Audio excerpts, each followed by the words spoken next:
Esa es la iglesia, ese es el camino que el Señor nos ha trazado y rogamos que el Señor nos continúe sosteniendo, nos continúe ayudando.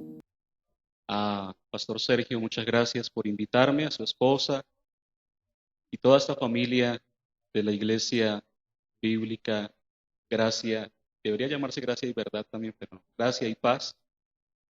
Eh, bien, ya creo que saludé mucho. Quisiera compartir con ustedes el Salmo 6, el Salmo capítulo 6. Leo, mis hermanos, en favor de ustedes, una súplica agonizante he colocado yo a este salmo, una súplica agonizante. Jehová, no me reprendas en tu enojo, ni me castigues con tu ira. Ten misericordia de mí, oh Jehová, porque estoy enfermo.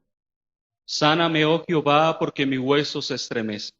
Mi alma también está muy turbada, y tú, Jehová, ¿hasta cuándo? Vuélvete, oh Jehová, libra mi alma, sálvame por tu misericordia, porque en la muerte no hay memoria de ti. En el Seol, ¿quién te alabará? Me he consumido a fuerza de gemir todas las noches, inundo de llanto mi lecho, riego mi cama con mis lágrimas, mis ojos están gastados de sufrir, se han envejecido a causa de todos mis angustiadores. Apartaos de mí todos los que hacen iniquidad, porque Jehová ha oído la voz de mi lloro, Jehová ha oído mi ruego, ha recibido Jehová mi oración. Se avergonzarán y se turbarán mucho todos mis enemigos, se volverán y serán avergonzados de repente. El Salmo 6, hermanos, es conocido como el primero de los 7 salmos penitentes, cánticos de confesión y humillación delante de Dios. Era una costumbre en la iglesia primitiva el cantar estos salmos. Se cantaban los miércoles de ceniza. El título de este salmo es Al músico principal con instrumentos de cuerda, con un arpa de 8 cuerdas, un salmo de David. Normalmente en nuestras Biblias algunos omiten esta clase de títulos, otros sí los dejan, pero deberían dejarlos porque están escritos en el texto original del hebreo, así que es importante si están ahí, por lo que nos ayuda mucho en nuestro acercamiento a la escritura y en el entendimiento que tiene el salmo en cuanto a su propósito y todo esto. Así que es importante porque está ahí y debemos tenerlo siempre presente. Ahora, si les digo miércoles de ceniza, no se asusten, no es que seamos católicos, pero una tradición, la tradición de los padres, así que eso es otra historia. Así que pregúntele a su pastor después. Ahí lo dejo con la tarea. Cuando hablamos de este salmo, tenemos que ver que es una lírica. Nosotros normalmente escuchamos en este tiempo a los raperos, ¿sí? Tu lírica no sé qué, tu lírica no sé dónde. Bueno, los que escuchan raperos, ¿no? Pero normalmente se hace esa clase de expresiones de la lírica. La lírica es un género literario constituido por las obras que se caracterizan por expresar sentimientos y emociones profundas. O sea que este salmo tiene una lírica especial, expresa sentimientos y emociones del salmista, del escritor. Ahora, dentro de esta lírica hay cierta clase de emociones y sentimientos que son relevantes. Por ejemplo, el sufrimiento. Normalmente cuando se escribe una canción o es de despecho o es de pérdida o es de muerte o es de lamento, siempre involucra un sentimiento. Normalmente esta clase de salmos involucran sentimientos, dentro de los cuales está el sufrimiento, que es elemental a la hora de expresar una lírica, a la hora de expresar sentimientos y emociones. ¿Cuándo se expresa usted mejor? Cuando usted vive lo que está pasando. De otra manera, Usted simplemente va a mirar distanciado a aquel que sufre y usted dice, uy, no quisiera estar en sus zapatos, porque como dice, quien lo vive es quien lo sufre en este caso. ¿Sí? Por lo que nosotros debemos ser claros en que el salmista estaba teniendo un encuentro bastante fuerte con las situaciones que le rodeaban, lo que lo lleva a expresar sentimientos y emociones profundas.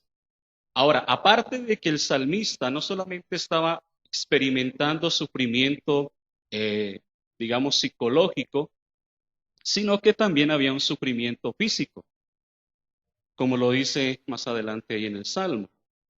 Los huesos temblorosos por la fiebre, el llanto, la vejez, la soledad o la maldad de los amigos que son claramente expresados, vistos como una tragedia en la vida del salmista. Pero al lado de lo que claramente es una tragedia, nos encontramos con algo más que nos revela este salmo, que no es quizás tan evidente, pero que es igualmente decisivo y es el sufrimiento físico surge como consecuencia del pecado. El sufrimiento físico surge como consecuencia del pecado. Y esto es a plenas luces en el Salmo visto. La prueba que cae sobre el escritor se debe interpretar a la luz de un dogma fundamental en la iglesia del Antiguo Testamento. ¿Cuál es este dogma? Si nosotros hemos leído el Antiguo Testamento y hemos quizás visto por lo menos ciertos aspectos, eso se ve abundantemente en el libro de Proverbios. Si tú haces, viene como consecuencia esto. Si tú haces, tienes como consecuencia aquello. Bien, eso es un dogma fundamental en el Antiguo Testamento, que es el dogma de la retribución. Lo que tú siembras, cosechas o recoges. Eso es un dogma, ¿sí? Pero no siempre pasa así, ¿sí? No siempre pasa así. Pero normalmente el pensamiento del pueblo de Israel en el Antiguo Testamento estaba enmarcado en este dogma. El sufrimiento es consecuencia de que tú has pecado, ¿sí? Por lo menos eso se ve ampliamente en el libro de Job, cuando sus amigos llegan a cuestionarle el hecho de que todo lo que él vivió es consecuencia de su desobediencia y de su pecado, pero que luego al final nos damos cuenta de que claramente no fue así.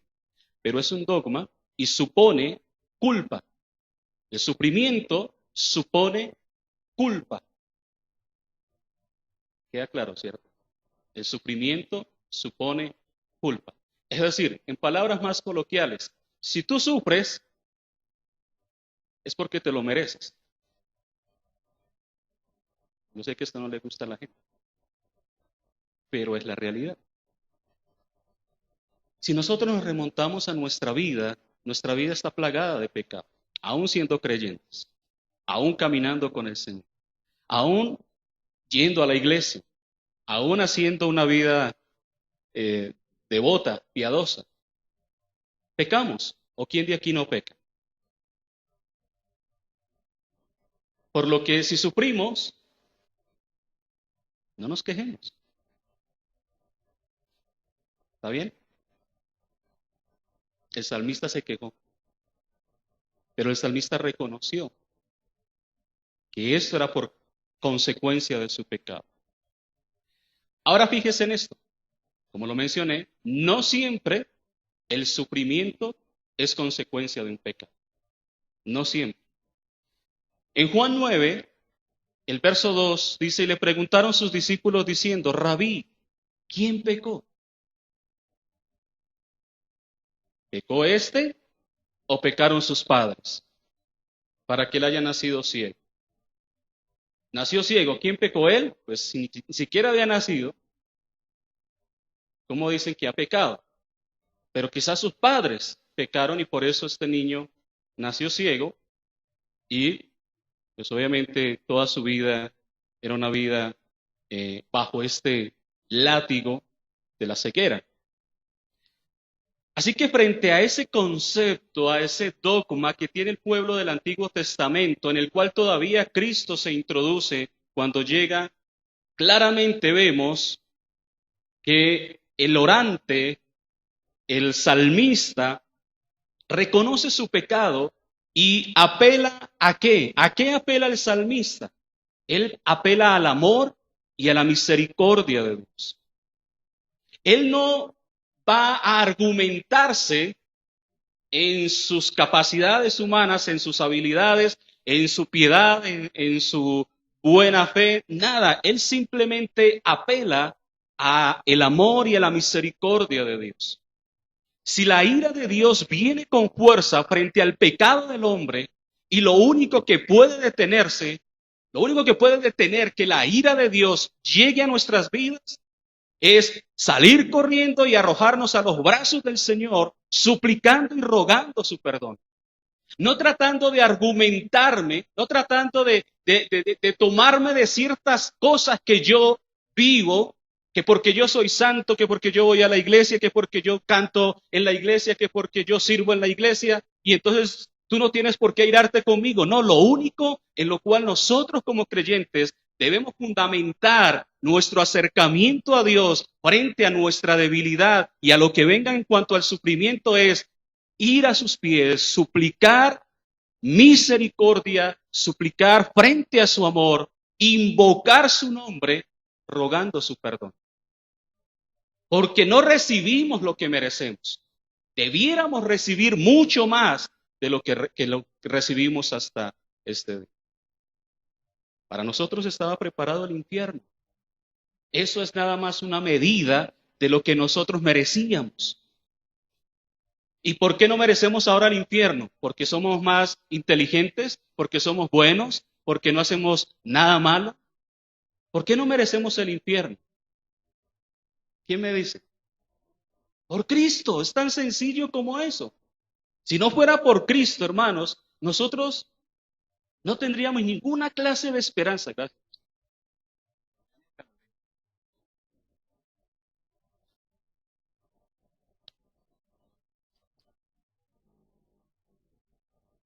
Es esta clase de cosas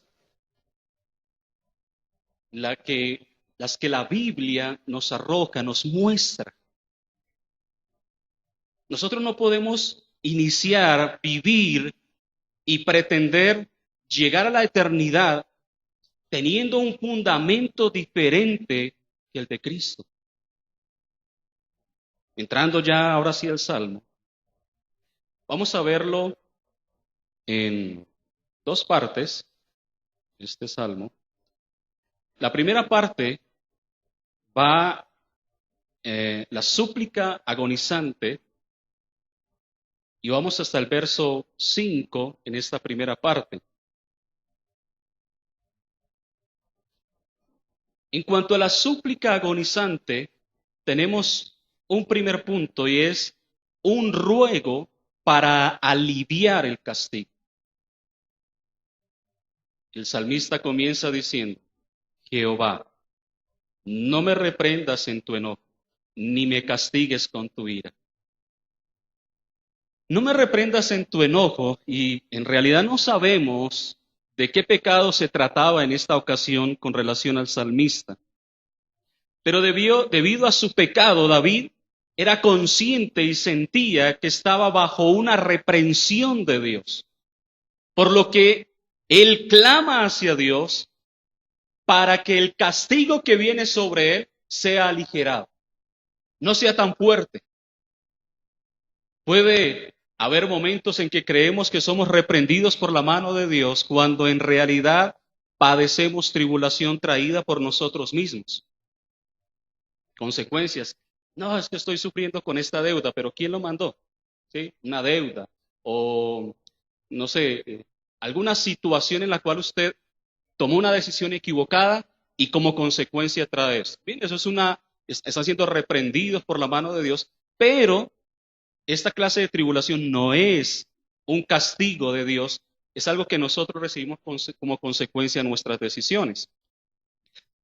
Pero, sin embargo, existen momentos cuando Dios reprende a sus hijos. Dios reprende a sus hijos. ¿Por qué los reprende? Porque los ama. Todo padre que ama a sus hijos se sienta con ellos, coge la tablita en su mano y les dice, yo no te quiero pegar, pero te amo.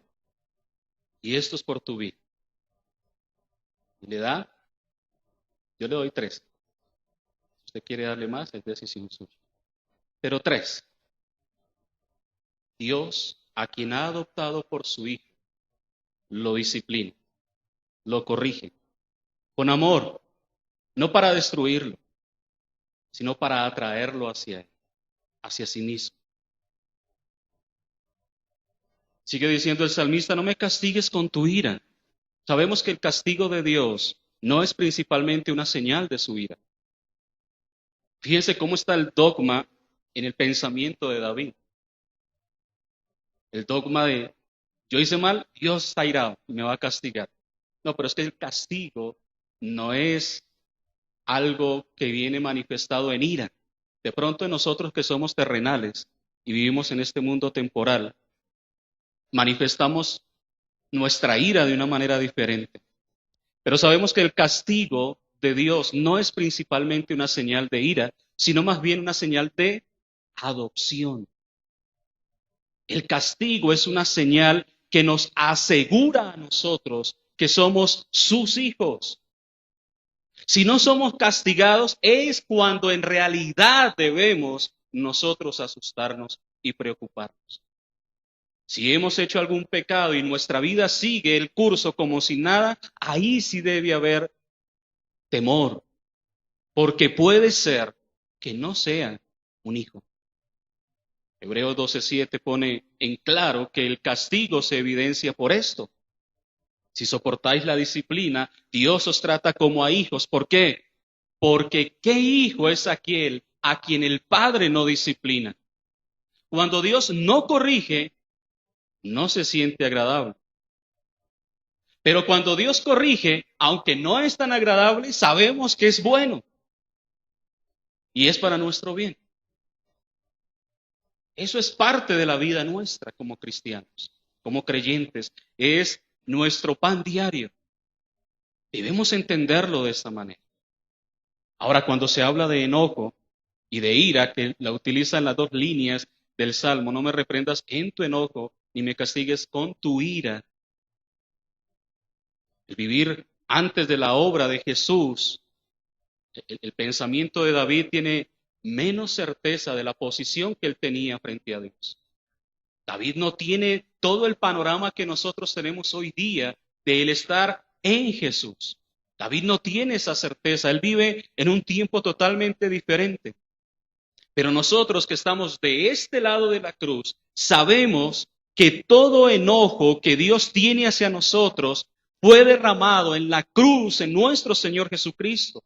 Que Dios castiga al creyente ahora después de haber depositado su fe en Cristo porque le ama y quiere corregirlo, no por enojo, no porque esté airado con él.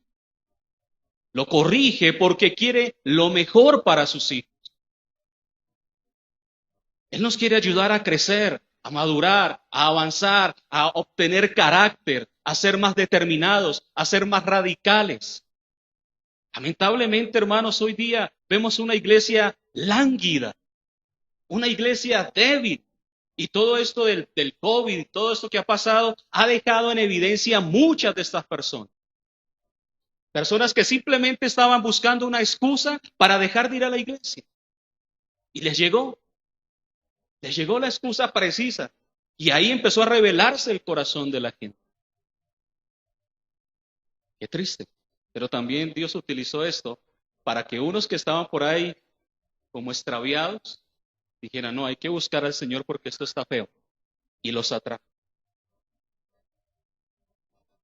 Dios obra de maneras que nosotros muchas veces no entendemos. Pero lo que sí debemos saber es que Dios obra siempre motivado por su amor hacia sus hijos. Nunca con un enojo destructivo, nunca por el mal de sus hijos. Esto es parte del propósito de nuestras vidas, el ser moldeados duele, el ser pisoteados como aceitunas para sacar aceite duele, el ser machacados como la hierba aromática para que produzca su aroma duele, es sufrimiento. El camino ancho es un camino libre, el camino angosto es un camino de angustia.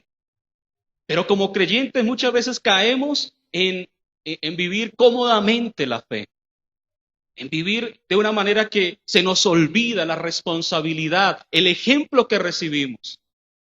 Cristo mismo tuvo que padecer, pero a nosotros se nos presenta cualquier clase de circunstancia difícil y hacemos hasta lo imposible por sacarle el cuerpo, por evadirlo, porque tenemos una óptica muy limitada. Que el Señor nos ayude a través de su palabra a entender que Él sigue el control, con COVID, sin COVID, con manifestaciones, sin manifestaciones, con trabajo, sin trabajo, con salud, sin salud. Todo esto es parte del plan de Dios. Nada se ha salido de sus manos. Nosotros no podemos andar asustados y temerosos, como he escuchado de algunas iglesias. No, es que el COVID es una disciplina de Dios y por eso no nos congregamos. Es esa vergüenza, hermano. Es que es una disciplina, por eso nosotros no nos congregamos, porque tenemos que aceptar la disciplina de Dios. ¿De dónde sacan eso? ¿De dónde nosotros podemos argumentar tales cosas? Si es una disciplina, ¿qué debemos hacer entonces? Con más veras congregarnos, con más veras buscar del Señor, con más veras arrepentirnos, pero no cada uno salió a su casa a esconderse. Y el verso 2 y el verso 3 nos muestran dos tipos de problemas que atravesaba David. Dice, ten misericordia de mí, oh Jehová. ¿Por qué? Estoy enfermo. Sáname, oh Jehová. ¿Por qué? Porque mi hueso se estremece. Yo sé que muchos de nosotros hemos sentido esto. Mi alma también está muy turbada. Y aún Jehová, ¿hasta cuándo? Una pregunta bastante válida. Es una pregunta válida. ¿Hasta cuándo, Señor, voy a tener que vivir esto? No es fácil. ¿Hasta cuándo vamos a tener que soportar? En el interior de esta súplica hay un simbolismo dominante que crea un hilo conductor a toda esta composición, en todo el salmo. El paradigma corpóreo, es decir, el cuerpo, que es fundamental en la lamentación por la enfermedad. Y tres órganos dominan el retrato del paciente. El alma, en hebreo nefesh, que en las escrituras se refiere no a como nosotros en el pensamiento occidental y griego tenemos. Cuando nosotros decimos alma, normalmente hacemos una segregación de cuerpo y alma. Para el judío, y esta palabra en hebreo, nefesh, se está refiriendo a todo el conjunto del ser humano. No está hablando de su ser espiritual, porque ese pensamiento no estaba en los judíos. Ese pensamiento es griego, de ser lo material y lo inmaterial. Ese pensamiento es un pensamiento griego, que ha llegado y evolucionado hasta ser tripartitos, que no es una realidad. Nosotros entendemos que somos bipartitos o ¿cuál es la otra palabra? Bipartitos o, bueno, tarea también. El asunto es que para el pensamiento judío, esta palabra se refiere al ser. Por eso cuando el salmista dice mi alma, él no está diciendo solamente mi parte espiritual está angustiada, sino todo mi ser. Este término significa literalmente la respiración o la garganta. Es decir, la vida misma. ¿Qué pasa cuando uno deja de respirar? ¿Se muere o está muerto? Por eso el nefesh, el soplo, el aliento, el alma, el viento, el soplo, como se traducen en muchas versiones. Así que cuando el salmista utiliza esta palabra nefesh, él está indicando que el mal y la angustia que él está soportando son sumamente fuertes. Sumamente fuertes. Él está, él está entendiendo que su vida se le va, que no puede hacer nada. Y por eso luego dice, estoy enfermo, mis huesos se estremecen. Por lo que David sabía que la prueba de dolor y debilidad física, en medio de este tipo de castigo, lo único que él podía hacer era clamar por misericordia. Clamar por misericordia. Los huesos, hermanos, es el segundo, indican la estructura del ser fisiológico y por lo que ellos tiemblan bajo el azote de la fiebre, a lo que nosotros llamamos como escalofríos. Uy, tengo unos escalofríos. Y cuando usted estornuda, que siente que los huesos como que le... No han sentido. Los que estamos vivos sentimos eso algunas veces. Los huesos se estremecen, eso estaba sintiendo David. Los huesos indican la estructura. Si los huesos, ¿cómo seríamos? No se imagina. El asunto es que necesitamos de la estructura ósea para poder estar firmes, de pie. Y David está diciendo, para que yo esté firme todavía falta mucho porque mis huesos están temblando, la fiebre me está azotando. Es como si todo el organismo estuviera sometido a una tempestad. Más adelante nos hablará de los ojos que se debilitan en su capacidad de ver por causa del llanto. ¿Cuántos de nosotros hemos llorado de tal manera que sale uno con los ojos así como inflamados, de tanto llorar y uno como que mira así? Porque el cuerpo se desgasta por el dolor, por la angustia, por el sufrimiento, por la tribulación, por las necesidades, por ver al otro, tantas cosas. Spurgeon, frente a esto, dice lo siguiente: así que podemos orar que los castigos de nuestro Dios de gracia, si es que no son del todo removidos, al menos sean endulzados por la conciencia de que no están por enojo, sino por su dulce pacto de amor. A veces el castigo es necesario, y aunque muchas veces pedimos perdón, aún con el perdón necesitamos el castigo. Mi alma también está muy turbada, dice el salmista. David claramente conocía la prueba de dolor y debilidad espiritual. La dificultad de estas pruebas llevó a David a buscar la misericordia de Dios.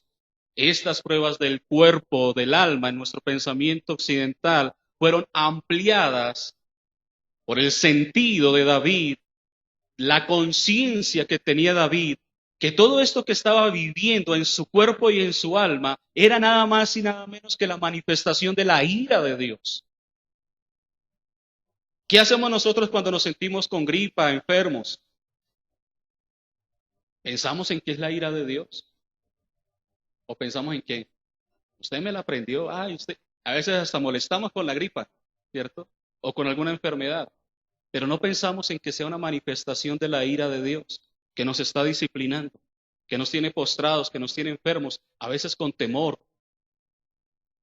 La ira de Dios se está manifestando y David está frente a eso. David conoce eso. Y la dificultad de estas pruebas lleva a David a eso, a clamar por misericordia, a sentir esa ira de Dios sobre sí mismo. Y peor, cuando no estamos confiados en el amor de Dios y en que Él nos ayuda, en medio de todo esto, las pruebas, aunque sean muy pequeñas, se vuelven insoportables.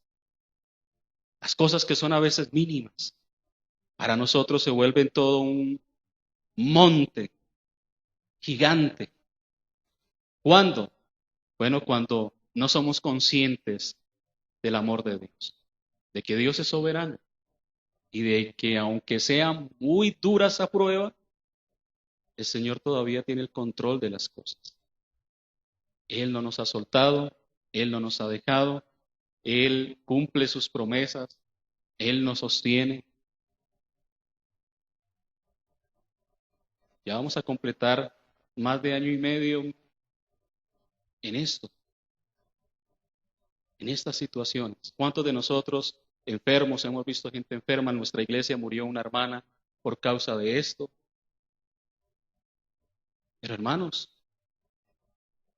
hubiera sido esto, hubiera sido otra cosa, hubiera sido lo que sea. Pero el Señor tiene contados nuestros días.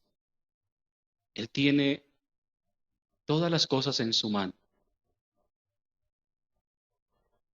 ¿Hasta cuándo? ¿Hasta cuándo? Hermanos, David sentía que estaba bajo el castigo de Dios, pero aún sentía que debía pedirle a Dios que acortara esa prueba. Esta prueba está muy larga. No sabemos cuánto tiempo duró. Pero ¿sabe qué? Hay un humilde lugar al que el creyente debe acudir, y es el lugar de la humilde resignación hacia el castigo. ¿Hasta cuándo? No sabemos. Señor, hasta que tú quieras, hasta que tú creas que esto es necesario para mi vida. Pero no podemos llegar, hermano, a que nosotros no añoremos salir de esa prueba, que nosotros no deseemos estar en un lugar mejor. No, pero es que yo ya llevo luchando con esto 10 años. Llevo orando por mi esposo que me trata mal, que a veces me impide ir a la iglesia, y llevo clamando y llevo orando ya mucho tiempo. ¿Hasta cuándo? Llevo orando por mis hijos, llevo orando por esta enfermedad, llevo orando por esto. ¿Hasta cuándo, Señor? Nosotros entendemos que Dios tiene el control de todo, que Dios es quien salva, que Dios es quien provee, que Dios es quien hace todas las cosas, pero sí también Dios quiere de nosotros que añoremos un lugar mejor, que clamemos a Él y dependamos de Él para que ese momento que es totalmente diferente al que vivimos en la actualidad llegue, nosotros podamos estar en ese lugar y que utilicemos ese anhelo como una motivación para acercarnos a Él, para buscarle a Él.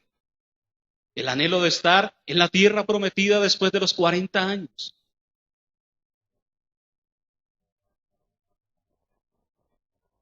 Cuando Jason decía sobre los egipcios y el pueblo de Israel, en estos días estoy dando un estudio sobre el diaconado en la iglesia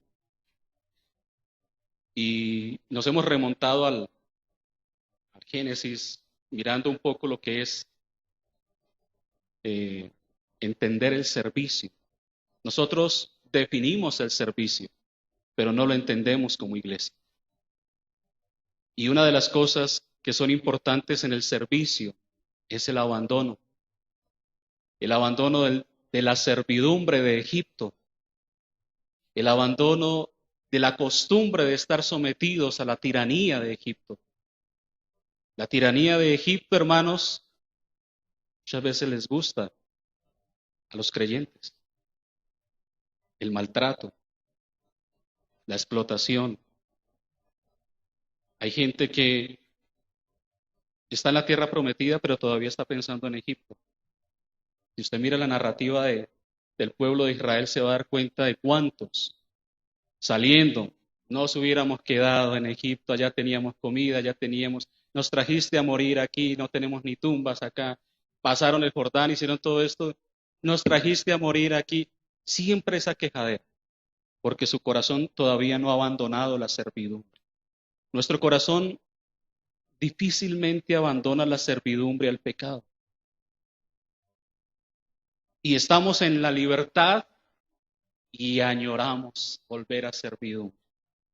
Y es curioso que en el libro de Éxodo, cuando el Dios manda a Moisés a que hable con Faraón, le dice, Dios, Jehová, ha mandado a decir que dejes ir a mi pueblo. ¿Para qué? Para que me sirva. Es diferente la servidumbre, el servicio, aunque se utiliza la misma palabra en hebreo. La servidumbre es una imposición, el servicio es voluntario. Y el Éxodo capítulo 15 fue que leíste, ¿cierto? Sí. La primera demostración de servicio del pueblo de Israel es cantar alabanzas a Dios. Eso es verdadero servicio. Cantar. Cantar las proezas, las hazañas, los milagros. A eso, por eso cuando usted viene aquí a la iglesia, usted no viene a escuchar cantar no sé, un concierto. Usted no viene a concierto. Usted viene a adorar, a cantar. a que su voz se eleve en reconocimiento al Señor, porque a través de eso usted está sirviendo. ¿Hasta cuándo? ¿Hasta cuándo vamos a seguir nosotros muchas veces pensando en esto y pensando en aquello? ¿Qué es mejor? Señor, ¿hasta cuándo voy a tener que estar aquí? Bueno, hasta que entiendas. Pero nosotros debemos seguir añorando días mejores. Y eso nos mantiene a nosotros motivados para orar, para clamar, para estar aquí, para reunirnos, escuchar palabra, escuchar que este pastor los regañe. Este pastor está como muy regañón. No, ¿hasta cuándo? David parece muy listo bajo el resultado de su pecado, más que el mismo pecado. Es decir, David entiende y idealmente somos entristecidos en gran manera por el pecado en sí, pero hay algo que debemos de decir por la confesión y la humildad, por el bien del resultado de nuestros pecados. De este panorama de desolación y de desastre se levanta a Dios un grito de protesta. ¿Hasta cuándo? Se trata de un interrogante directo dirigido a Dios. Es un llamado sincero de desesperación del orante y de su persistente confianza en Dios. La expresión hasta cuándo no es un reclamo. La expresión hasta cuándo es una actitud de confianza en que Dios puede librar, pero si no lo ha hecho es porque hay algo que Dios está haciendo a través de la situación que vivimos. Este hasta cuándo no es una renegar hacia Dios, no es una quejadera hacia Dios. Este hasta cuándo es, Señor, ¿qué estoy aprendiendo con esta situación? ¿Qué es lo que yo necesito saber? Este hasta cuándo es la conciencia de su dependencia de Dios. Él podía ir a buscar, no sé, ejércitos a otras naciones, podía buscar ayuda en otras personas. Pero David entendía que el único que podía hacer algo por él era Dios. Por eso ese hasta cuándo de confianza. Lutero observa que Dios escucha con mucha más ternura el grito blasfemo de un desesperado que no las alabanzas dominicales de una persona acomodada. El escritor de este salmo está convencido de que en última instancia la palabra de Dios no puede ser de abandono ni de castigo. Tremendo lo que dice Lutero. Es mejor la palabra blasfema de un corazón desesperado que los cánticos dominicales de una persona que está bien, está acomodada. Verso 4 y verso 5. La urgencia del ruego de David. Vuélvete, oh Jehová, libra mi alma. Sálvame por tu misericordia. Porque en la muerte no hay memoria de ti. En el Seol, ¿quién te alabará? En su agonía David suplica por liberación. Pero en base a la misericordia de Dios, no por su propia justicia. David sabía que el castigo por parte del Señor era justo, pero también sabía que Dios es rico en misericordia. El ruego de David, vuélvete, también muestra que David se sentía distante de Dios. Esto era parte de la agonía de la prueba. Cuando sentimos que Dios está cerca de nosotros, sentimos que podemos enfrentar todo. Pero cuando sentimos que Él está lejos de nosotros, entonces estamos débiles delante de las más pequeñas pruebas. La peor prueba, hermanos, no es que usted no tenga para pagar sus servicios, no es que no tenga para darle de comer a sus hijos, no es que no tenga un empleo, no es que esté enfermo. La peor prueba es sentir a Dios distante, es sentir a Dios lejos, o a veces ni siquiera sentirlo, a veces ni siquiera percibir que Él está con nosotros. David está diciendo, vuélvete, vuélvete, Señor, porque parece que estás lejos. Parece que Como antes, como al principio te sentía, ahora no te siento. Sálvame por tu misericordia. Y aquí vemos una nota de confesión de pecado. Ahora, si usted evalúa este salmo, se va a dar cuenta que David no expresa el pecado por el cual está siendo disciplinado. ¿Sí? Pero el hecho de que él no exprese su pecado no quiere decir que el pecado no esté ausente. El pecado está presente. Por eso él está clamando por misericordia. El hecho de que David apela hacia la misericordia de Dios por la liberación evidencia que el mismo David está consciente de que no merece. Un comentarista dice, la conciencia de David está inquieta y él debe de apelar a la gracia para moderar la disciplina que se merece. En la muerte no hay memoria de ti, sigue diciendo el Salmo. Y aquí estaría mal el tomar estas agonizantes palabras de David como evidencia de que no hay vida más allá de la vida. Que muchas personas tratan de argumentar que después de la muerte no hay nada y se argumentan tras estas palabras de David. Pero a lo que David está apelando no es hacia la eternidad, sino hacia la permanencia en la temporalidad. El Antiguo Testamento tiene un entendimiento sombrío, podemos decir, del mundo después de la muerte. No hay mucha claridad con razón de esto.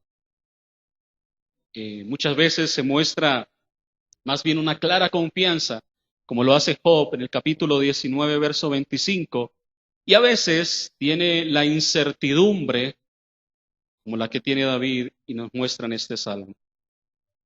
Nuevamente Spurgeon comenta, los cementerios son lugares silenciosos, las tumbas del sepulcro no retumban con cánticos, la tierra humea y cubre bocas mudas. ¿Quién ha visto un muerto cantando? Nadie. Cuando lo vea, asústese. Corra. Sí. Segunda Timoteo capítulo 1, verso 10. Dice que Jesús sacó a la luz la vida y la inmortalidad por el Evangelio. El entendimiento de la vida después de la muerte, a lo más, estaba nublado en el Antiguo Testamento. Pero Jesús nos deja saber más del cielo y del infierno que nadie más. Es Jesús quien nos revela o nos abre los ojos a la luz de estos dos lugares. Jesús pudo hacer esto porque Él tenía pleno conocimiento de primera mano del mundo del porvenir, cielo o el infierno. David, su punto de vista no es presentar un argumento teológico sobre la eternidad, sobre el cielo o el infierno. Él no va a presentar una teología sobre lo que va a pasar más allá de la muerte. ¿Qué está viviendo David? Él está en agonía. Está temiendo por su propia vida y sabe que puede recordar a Dios y darle gracias ahora, mientras viva. Él no tiene la misma certeza del mundo del porvenir, así que él pide a Dios que actúe conforme a lo que es su propia certeza, que es la temporalidad. En momentos raros, los salmos tienen destellos de rescate del Seol, en términos que dan a entender la resurrección o la traducción como la de Enoc o Elías, cuando son trasladados al cielo. Eso lo puede ver en los Salmos 16, 17, 49, 73, para que después los lean y lo vean ahí. De esta manera, hermanos, llegamos a la segunda parte del Salmo, que es un poco más corta, así que no se asusten. La resolución determinada. Frente a esto, veremos dos puntos. El primero de ellos, versos 6 y verso 7, que nos da una descripción vívida de la agonía de David. Una descripción vívida de la agonía de David. Me he consumido a fuerza de gemir, todas las noches inundo de llanto mi lecho, riego mi cama con mis lágrimas, mis ojos están gastados de sufrir, se han envejecido a causa de todos mis angustiadores. La mano del castigo de Dios fue dura sobre la vida de David. Su vida no parecía ser sino lágrimas y miseria. La prueba de David tiene al menos tres componentes. Él sentía que Dios estaba airado con él. Le faltaba el sentido de la presencia de Dios. Y tercero, no podía dormir. Si usted tiene estas tres cosas en su vida hoy día, clame como David lo hizo. Sentir que Dios está airado con uno, pero aparte, el sentido de la presencia de Dios y aparte, el sueño se va. La condición de David no era fácil, como puede ser la condición suya, nuestra, que no sea fácil. Todas las noches, dice David, inundo mi lecho de llanto. Ahora, no nos imaginamos a David llenando toda su cama de agua, ¿sí? La hipérbole que él utiliza acá, la exageración, es un término poético que el salmista utiliza para darnos a nosotros una imagen del sentido sufrimiento que él estaba experimentando. David no quería que nosotros creyéramos que su cama estaba llena de agua, literalmente, sino que en esta literatura poética entendemos, conforme a este acuerdo en el contexto literario, que la Biblia está mostrándonos a través de estas palabras cómo David estaba viviendo este momento. Mis ojos están gastados. Los ojos, nos imaginamos sus ojos secos, rojos, inflamados.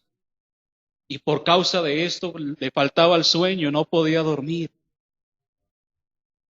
Y David, eh, podemos ver cómo utiliza la imagen de aún la ceguera por causa de su sufrimiento, como el ojo de un anciano que se oscurece tras los años. David está diciendo, mi ojo se está desgastando de tanto llorar y estoy quedando ciego por el sufrimiento a causa de todos sus angustiadores. ¿Qué es esto, hermanos? Sino una actitud de humillación de David. Una actitud a la cual Dios nos llama a nosotros constantemente.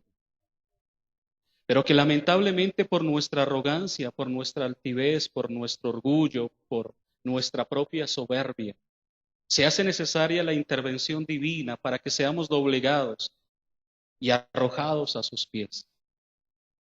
Lamentablemente, hermano, nosotros nos paramos sobre nuestros propios argumentos, alimentamos nuestro ego constantemente. Y Dios, que es bueno y un Padre amoroso, tiene que venir a disciplinarnos, duros de cerviz, incircuncisos de corazón, y tiene que venir con su vara de corrección y doblegarnos delante de Él para que nosotros podamos reconocer que dependemos de Él, que le necesitamos verdaderamente. Que hay un clamor en nuestro corazón constante de reconocimiento y que muchas veces lo que nosotros mostramos delante de la gente es nada más que una fachada. Una fachada de que somos fuertes, una fachada de que somos invencibles, de que somos inderribables. Esa fachada debe caer. Somos vulnerables. Somos falibles. Somos seres humanos. Y frente a eso, hermanos, el reconocimiento al cual Dios ha tenido que llevar a David por todo este proceso. David es humillado por sus enemigos. David ha sido despreciado y aún abandonado por sus propios amigos para obtener la victoria. David está deprimido, está desanimado. David está angustiado, está sufriendo. Pero a quien acude David es al Señor. Verso 8 al 10. La declaración confiada de David. Y esta declaración es bastante relevante. Apartaos de mí, dice el salmista. ¿Quién le dice apártese de mí? Todos los hacedores de iniquidad. Porque Jehová ha oído la voz de mi lloro. Jehová ha oído mi ruego. Ha recibido Jehová mi oración. Se avergonzarán y se turbarán mucho todos mis enemigos. Se volverán y serán avergonzados de repente.